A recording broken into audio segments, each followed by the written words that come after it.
Na na na na na. Hello. Welcome to where animal scientific name come from. Bam bam ba da ba ba. Let's get to it.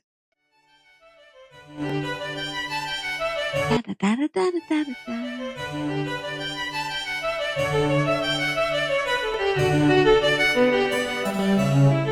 Today's episode. Hey kids, I just woke up from a nap Blinding. I took in January of 2020 and boy are my arms tired. Let's see what I missed. Queen's dead, war in Ukraine, the Taliban's back. What is... What? Holy shit. They made a movie called Scoob.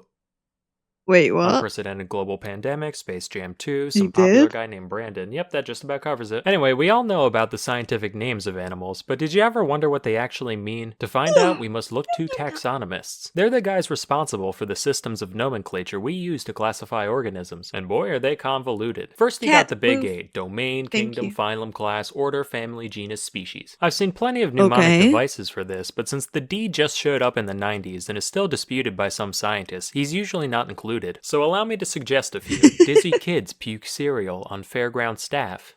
Dumb Oh my kittens pushing God. cups over feeds growing spite. Donkey Kong's fucking serendipitously. The way this whole thing works differs slightly depending on which Nice. kingdom you pick. So today we'll be Amazing. sticking to the animal one, cause that one's the coolest and I'm in it. So what constitutes each taxon is pretty Okay. arbitrary. They basically just serve to act as another set of branches in the tree that taxonomists build. The one exception is species, which is generally defined as any group of animals that can have babies with each other that aren't sterile freaks. Mule, liger, zedonk, skunk ape, they can live fulfilling Oh. lives, but they're all shooting blanks, so they don't count. Okay. On the other hand, in our innumerable trespasses against God, we can make things like chidaindanes, which actually work, so The dogs what are now? dogs are dogs. Besides species, though, it's the Wild West in here. Plenty of times, 8 tiers It's the Wild West. Yeah. Chidaindanes? isn't even Okay. enough for scientists, so they just stick new sublevels in between. Legions, cohorts, tribes, Seriously? series, divisions, and if Huh? How many? Okay, I did not know about domain, and I did not know about legion or cohort or tribe. if you want to keep going, you can throw Holy all kinds moly. of prefixes on any of these for even more layers. There's even subspecies, which the more pedantic of you may think to yourselves that creating names for subspecies at all kind of undermines the single somewhat agreed upon definition in the whole tree. To that, my friends taxonomists say, But while that's pretty complex, the actual names themselves are pretty easy to wrap your head around. Though taxonomists may hide behind their fancy Greek and Latin, the Vulgate is no substitute for wit. Now, I've scraped through the scientific names of a load of species, and most of them can be split into a few categories. The simplest ones are the animals that already have names in Greek or Latin. It's a lion, I'm calling it Leo. Done. Tiger, it's a tigris. Cat, it's a catus. Easy. Multi-word names can be translated the same way. For the golden eagle, we got Aquila chrysaetos. Gold eagle eagle. They decided to be a show-off and do eagle in Greek and Latin. Essentially the same though. But if a species is Wow. too specific or exotic for a one-to-one translation, that's when you gotta get a little creative. A lot of the time, inspiration comes from just giving the creature the old once-over and pointing out some cool-looking body part. Generally, the more distinct of an identifying feature it is, the more likely it'll get in the name. For example, Homeboy took one look at this thing and said, yup, red triangle slug. Seriously? Seriously? I'm going on break. We call this thing a fucking unicorn, almost like that means one horn or something. Also, some guy deadass looked at an octopus and said, well, all they got is heads and feet. I'ma call them headfoot. And now biologists everywhere say cephalopod unironically. Matter of fact, if it's got Oh my god. Dude. You know, I never thought a video breaking down animal names like that was like, I don't know. I don't think it would be that entertaining, but it really is. feet, chances are that's part of its name somewhere. You got 4 feet, 6 feet, 8 feet, 10 feet, 2 feet, equal feet, both feet, double feet, stomach feet, lip feet, sucker feet, wing feet, big feet, slow feet, or feet, both feet, joint feet, no feet, 10,000 feet, cow's feet, spade feet, cat feet, small feet. If it doesn't look that interesting, another thing to point out is where you found it. This could be a territory This like is American bear or amazing. Siamese crocodile, or just a habitat like woods macaque or toilet rat. But that's boring. We need to look at the men behind the magic and what drives and motivates them. them. Now, if there's one thing that the scientific community loves, it's clout. And there's no better way to go down in history than plastering your own name on some Of shit course. you found. But not all fields have the same volume of things to scribble the old John Hancock over. On the one end, you got physicists just making up their own slightly different form of ionizing radiation measurement. And even then, only the top dogs got away with it. Now, zoology, any little goober flouncing through the underbrush can say, this one has 13 spots, but the one in the book's only got 11. I will call him Splinkus's ladybird. Alternatively, plenty of biologists have given shout-outs to their contemporaries, both other biologists and those across the academic gamut, from geologists to physicists to explorers and more. Naturally, Darwin's got a shitload, but even the background characters get immortalized one way or another. Who are Thomson, Grant, Summering, Erlanger, Speke, and Cuvier? I don't know, but they've all got gazelles, so they must be pretty cool. Seriously? Damn. It's just like, okay. Of course, other times the name I didn't checks know go to that they people were who had named fuck all to do after with anything except for one taxonomist being a people fan of as theirs. well. Plenty of popular celebrities have species named after them, but since all the big cute stuff was found and branded a while ago, most of these idols are commemorated through repulsive little invertebrates. You got Scaptia, Beyonce.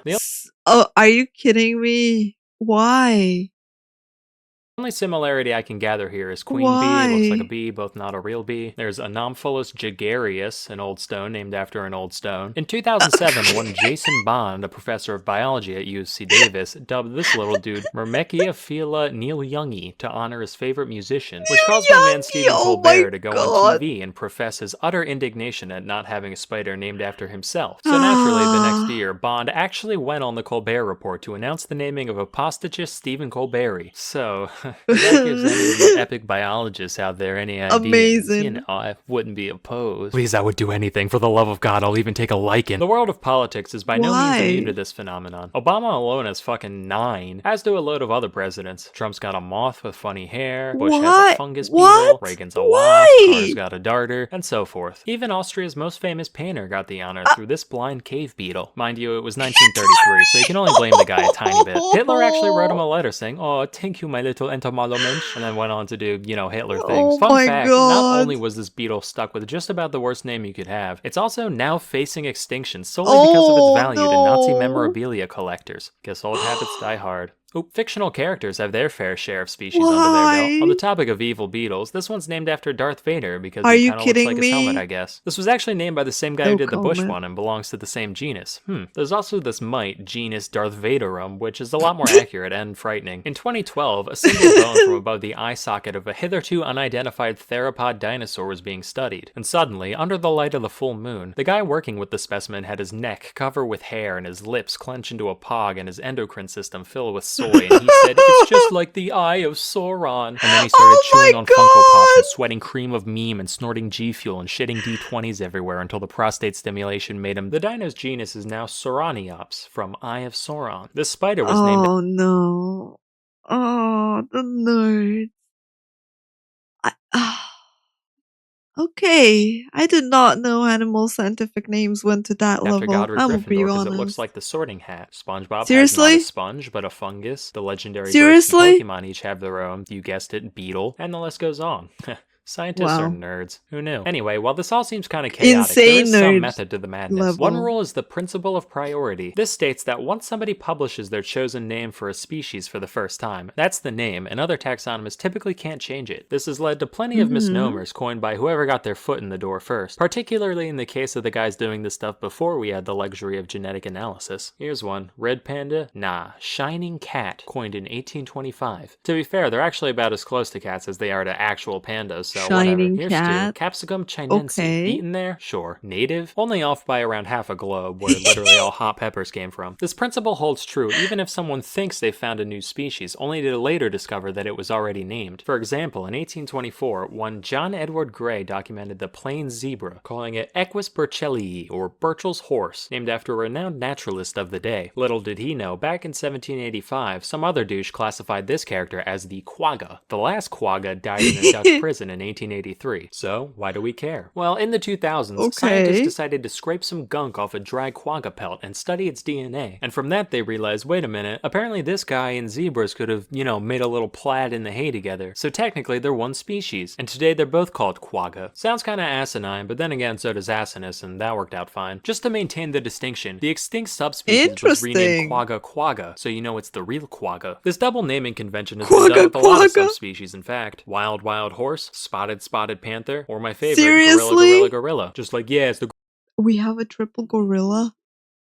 Wow, that is fascinating. gorillest gorilla that ever gorilled. Fuck you want from me. That's A closely really related rule cool. also states that the names of all taxa have to be unique. So if two people coincidentally name any taxon the same thing, the older one gets to stay and the new one gets the boot. Like if you saw a genus called Echidna, you'd think it was, an echidna, right? Well, no, that'd make too much sense. For a while it was true, from 1797 to 1811. Okay. Then it was pointed out that someone else already called a genus of moray eels echidna back in 1788. So the real echidna had to be changed to Tachyglossus, or quick tongue. Then a decade later, a dude Oh, did the same thing wow. for a genus of vipers. Another 22 years passed, people discovered the same thing, and they were renamed to Bitis cause they bit us. That one at least made a bit of sense, given that the original echidna from Greek mythology was half lady, half snake, but who cares at this point? Anyway, I've just barely scraped the surface of all the goofy names Oh, out there, that's so feel free to post cute. more down below. That's all I've got for now. Till next time.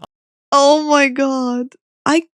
Cat, please. I cannot believe Beatus is a thing. That is amazing. I'm Salmonella, and I'll see ya in 2025. This was really awesome. I like this video a lot. Also very informative. Beatus. Absolutely amazing. Thanks for watching. I'll see you next time. Bye-bye.